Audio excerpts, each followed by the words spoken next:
Hey guys, how you doing? So on today's episode, we're gonna be reviewing Tank's new album, Savage. Ready? Here we go.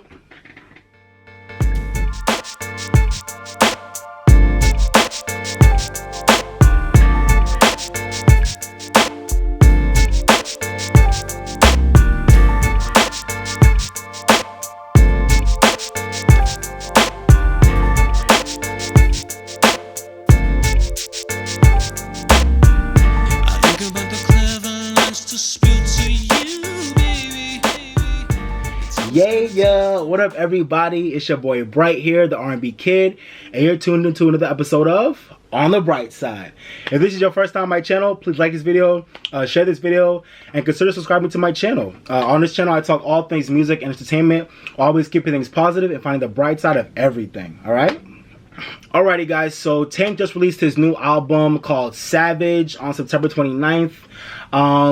Tank is an R&B legend who never gets his props. He is one of a lot of top vocalists are releasing albums recently. I just realized that Lettucey, Tank, who else?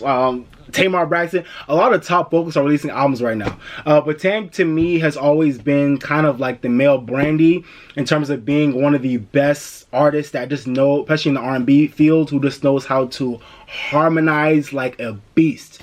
His harmonies are insane.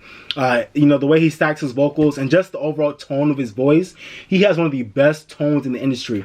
If you do not know who the fuck Tank is, you're doing yourself a major disservice because that man is a vocal god. And if you know music, you know that. If you don't know that, I feel bad for you. Tank is a vocal beast.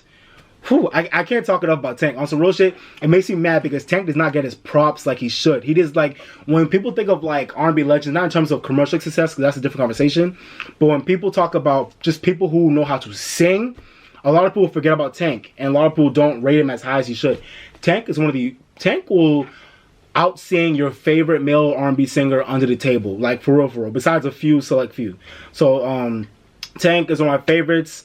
The one thing I can't admit, you know, about his career that I don't like is the fact that his catalog is very non-iconic. It's very non-legendary. Like, his catalog is not that iconic, but his talent is out of this world. So, I always give him that at the end of the day, no matter, you know, how non-impactful his catalog has been over the years, you know.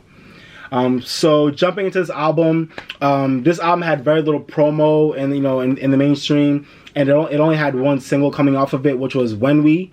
The full title really should be When We Fuck, because that's what it's saying. When We Fuck. Let me play actually one time for y'all. So this is the first single off the album.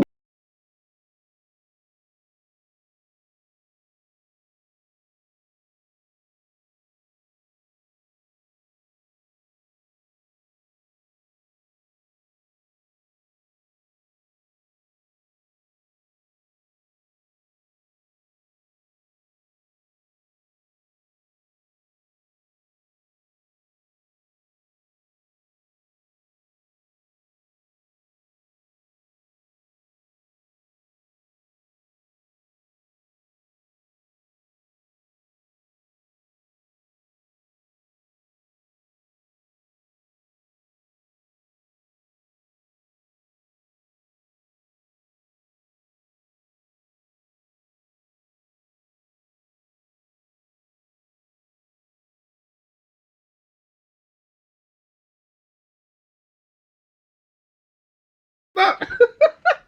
Let me stop. No, but that's also real shit. That song is a bop.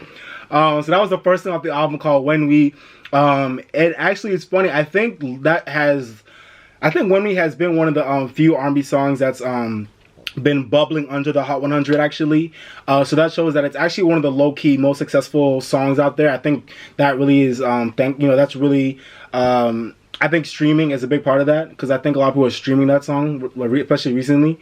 But it hasn't become a really big hit yet. But a shout out to that song. It was a good first choice single. When it first came out, I hated that song, but I love it now.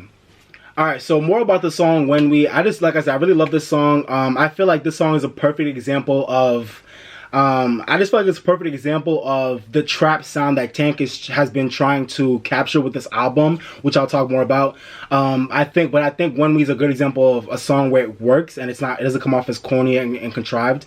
You know, this song really attacked the trap lane in a good way, because you know, his vocal on the song and his swag on the song, his artistry on the song is still Tank. You know, his vocal techniques, his vocal stylings, his artistry, his swag, it's all over this song, but it's being brought into, you know, it's being put on a 2017 trapped out R&B record. So pretty much, yeah, it reminds me of like a 2017 trap version of like a lot of Tank's older album cuts. So that's why I liked it. When it first came out, like I said, I didn't really feel it. I just thought it was weird for Tank, and I was like, oh damn, Tank is following the trap wave too, and it didn't really work. But the more and more you hear the song, it's like the more and more it really gets into you, and it's a really good, like, sexy, like late night, you know, R&B record. But yeah, I really love the warbling, like, you know, really low key groovy synths on the song.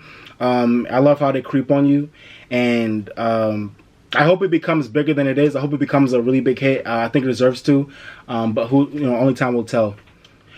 So in talking more about the trap sound that Tank was really trying to capture on this album, if you've recently seen his Breakfast Club interview, you guys should go check that out. It was a funny ass interview. This man Tank was talking about, yo, when you got Charlemagne and Tank and Angela in a room, they were talking about all types of crazy shit, eating ass. Tank was talking about how to eat, he was talking about how to eat pussy. They was talking about all types of bullshit on that interview. It was funny as hell. So I would go check that out. That Tank is funny as shit on some real shit. If y'all know, Tank is funny as hell. But he really talked about it in depth at the Breakfast Club interview about how he was really trying to pretty much, you know, capture a trap sound for this album. And at the end of the day, I am here for what he's trying to do, but I think he's doing it in the wrong way, and I'll talk more about that in detail pretty much for the rest of the review. Jumping into some of the tracks that I really liked off this album, I want to talk about the track Everything. That track wasn't amazing. That track features Trey Songz and Ludacris, but I think that song I think it's in contention for second single. If I was on Tank's team or management, I would consider making Everything a single. The features were good. Trey Songz was kind of basic, as usually is, but his voice really worked on the record well. And Ludacris kills it always. People sleep on the fact that Ludacris still got bars till today. Ludacris has a flow that is so underrated, and my dude got bars for days. People sleep on him, like, you know, because his time has come and gone. But Luda still kills it on any verse, in my opinion. So that song was a really good song that I feel like should be a single for the album. You know, it fits the current sound that's going on in music right now. The features worked; they were good. The features are popular, guys, and it's a real bop. So I think that song should be a single off this album. One of the other songs that I really loved off this album was the song track number 5, "You Belong to Me." I really liked that song. The beat caught me on the first listen. I really liked how he took a sonic risk with the song. It had niggas riding motorcycles and shit all throughout my street. I'm sorry, y'all, if that was mad loud. I really loved how he took a sonic risk with this song. It has a slight, like, Afro beat, tropical vibe to it, with the sounds and the beat pattern, and it was very different for Tank, but I loved it. It really worked. It was a different type of song for Tank, but it worked, and I really feel like, you know, it really that song "You Belong to Me" really shows the versatility of Tank's voice. He can sound good. I think Tank is one of those few artists that really, like, can sound good on almost any song he records, whether the song is whack or not. He just has, his voice is so good that he sounds good on almost anything, to be honest. But that song was really good. I loved how it was different for him, and to me, this song really showed me that I wish he took more sonic risk with the album, because he with this album he really got caught up in just trying to, you know, ride the wave of this trap wave going on. But you know, I really wish he wouldn't pigeonhole himself to just trying to ride the trap wave going on in music right now, because, you know, if he took more risk with this album sonically, like with tracks like "You Belong to Me," I think it would have paid off for him in terms of, you know, just the recognition he would have got this album, instead of sounding like every other male R&B, like, new artist out, you know, that's riding the trap wave right now. Everyone's trying to sound like a Bryson Tiller, but not everyone can really pull that off, and It was nice to hear this track where it sounded really different, and it worked. It was a different type of beat pattern. It was like really tropical Afro beat type style, but it really worked for Tank and it was dope. And this at this stage in the career, at this stage in his career where he's an elder statesman, like he really is like a, you know, he's an elder statesman in male R&B. I think he should be setting the example, to, you know, take sonic risk and not pigeonhole yourself to a certain sound for a whole album. And this song to me was a good example of how I wish he took more of those risks on the project, instead of just trying to replicate trap for the whole album.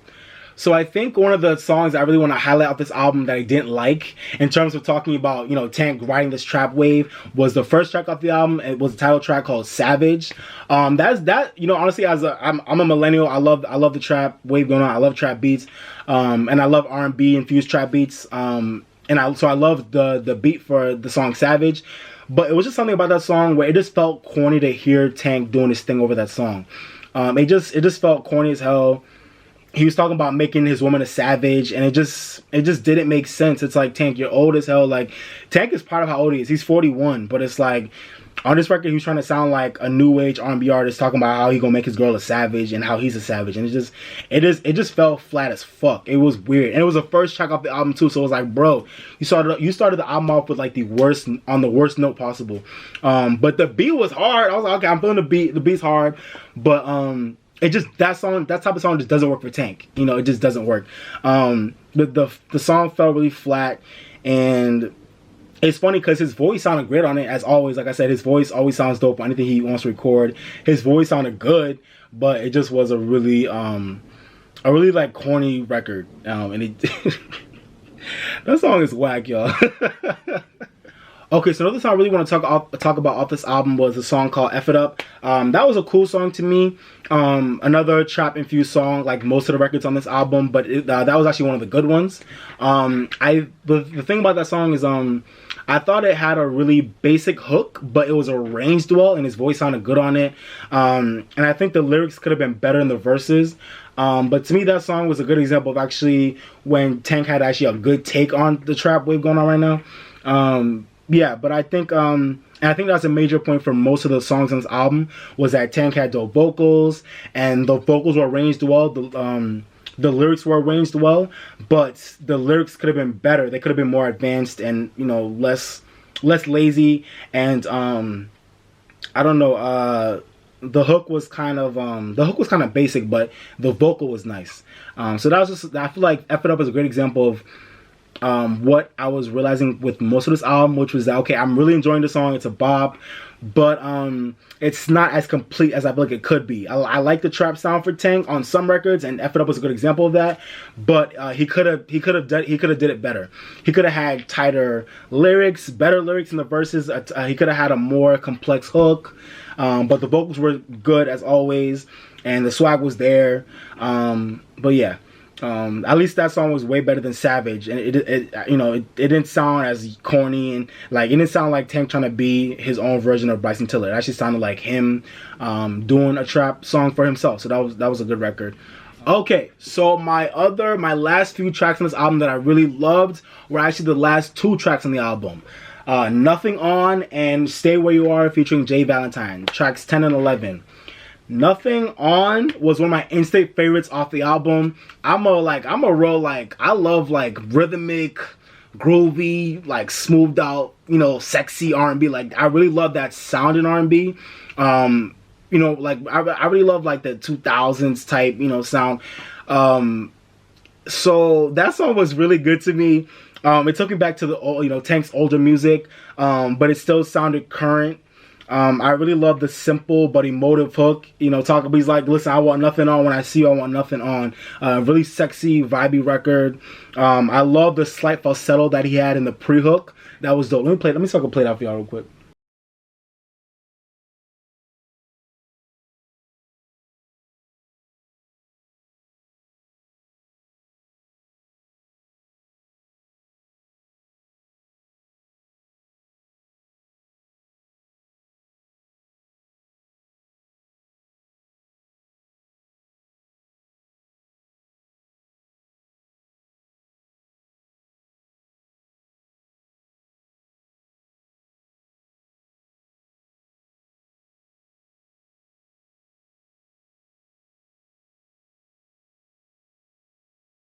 I had to play that for y'all real quick. I love y'all. Y'all hear that falsetto in the pre-hook? Yo, come on. That song was my favorites off the album when I first heard it. I love the way that song was arranged. I love the way the pre-hook was arranged and the falsetto. And I just love, I love his tone on that song. I really feel like songs like this, let me know if y'all disagree, but I really feel like songs like this are songs that really need to move in today's culture and in today's music. I feel like millennials get a rep, my generation, we get a rep for not loving R&B, which I get, because we don't show that we do in the mainstream. We take hip hop songs to the top of the charts. That's all we play at parties. But I know like there's plenty of people my age, my own friends even, who love R&B. And I just want us to have a shift in moving a song like Nothing On to success, into mainstream charts and into the into the mainstream consciousness, because I really feel like songs like this are a good example of songs that millennials can rock to. Like, we can rock this in a club, like, that when it's supposed to be let out time and everyone's kind of winding down, songs like this can really play and just vibe. We can vibe to songs like this in the club, at parties, like kickbacks, whatever. It's a song that I feel like sounds like older Tank. It sounds like 2000s Tank, but it still sounds current, and like it can sound great, and it can work in today's music. It's just that real R&B. Y'all heard it. The vocals, the beat, it was sexy, slow, but it was vibey. And you can still rock to it, So I really feel like Nothing On is one of those songs where I just want our culture like to really get behind songs like that and take those songs to the top of the charts, because we need to have good R&B songs that are not trapped out, that are not mixed in with hip hop, that are not mixed in with pop, that are not sung by white artists. We need R&B records by black artists that just sound like good gutter real R&B sexy records to be at the top, playing competing with hip-hop records and pop records. Like, we need that. And it makes me mad that songs like this are being made, they're being produced, but ain't nobody checking for them. And it's like, yo, when I heard the song, I was like, yo, come on, like, this is it right here. So shout out to Tank. I love Nothing On. That's my joint on some real shit. Yeah, y'all motherfuckers need to stop playing and support R&B, because there's some real hidden gems out there that y'all ain't listening to, and Nothing On this album is one of those songs on some real shit. Another song, the other song I really loved off this album was the last track, Stay Where You Are, featuring Jay Valentine. Jay Valentine, I think, was Tank's artist at one point in time, or at least someone he collaborates with a lot. And that song was nice. It was like a really, slow, it had a really slow, funky groove. It was a nice way to end the album off on a nice note. The feature was dope. Jay Valentine is a great artist. And I think the album needed more songs like this that were just like, not trapped out, just like really cool, current R&B, that didn't sound corny or contrived. It didn't sound dated. It sounded current, but it wasn't infused with trap in its entirety. So I wish the album had more tracks like the last track, Stay Where You Are. Some of the tracks I didn't like off the album that much were the tracks Only One and Sexy. Those tracks they weren't bad, but I just thought they were kind of basic, and on the track Only One, I thought the rapped verses kind of threw off the really R&B hook that was on that song. He was saying, "You're the only one for me." It was like a really nice like R&B heartfelt record, but then when he brought in like the trapped out rappy verses, it kind of threw off the whole thing. So it was just weird to kind of have that dichotomy in that record, but it was cool. And the track Sexy was just kind of like a basic Tank record. It didn't really do anything.